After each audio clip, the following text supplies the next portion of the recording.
তোমরা দুজন ওকে টেনে টেনে সামনে নিয়ে চলো, এখানে রেখে তোমরা দুইজন চলে যাও। ঠিক আছে ম্যাডাম। তাড়াতাড়ি কেউ দেখার আগে টাকাগুলো এখানে ঢেলে রাখি। আরে ম্যাডাম, আপনি এগুলো কি করছেন? তুমি কোন কথা বলবে না, চুপচাপ থাকবে।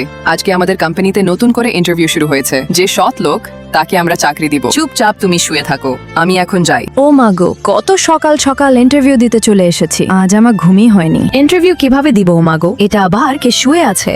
এতগুলো টাকা ফেলে রেখে শুয়ে আছে। এই সুযোগে আমি ভিডিও করে নেই এই মেয়েটা কি করে। এখান থেকে কিছু টাকা নিয়ে আমি চলে যাই। ইন্টারভিউতে চাকরি না পেলে চলতে পারবো। এই মেয়েটা চোর, চাকরি দেওয়া যাবে না। কত সময় ধরে শুয়ে আছি, অল্প বসে ইস ইন্টারভিউ দিতে আসতে দেরি হয়ে গেল। এই সার্টিফিকেট গুলো দেখে ম্যাডাম চাকরি দিতে খুব ভালো হতো। একিকে শুয়ে আছে, এভাবে এতগুলো টাকা ফেলিয়ে এখান থেকে কিছু টাকা নিয়ে আমি চলে যাই। একেও চাকরি দেওয়া যাবে না।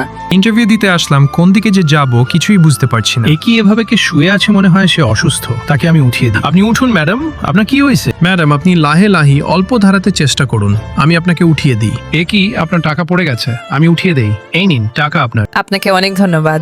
ধন্যবাদ দেওয়ার দরকার নেই, এটা আমার কর্তব্য ছিল। ঠিক আছে ম্যাডাম, আমার ইন্টারভিউ অনেক দেরি হয়ে গেল। ঠিক আছে, এখন আমি যাই। টাটা। শোনো সীমা, বলুন ম্যাডাম, 2026 সালে এসে যার টাকার লোভ নেই তাকেই চাকরিটা দিতে হবে। ঠিক বলছেন ম্যাডাম। বন্ধুরা, ভিডিওটা কিরকম লাগলো কমেন্টে জানিয়ে দেবেন।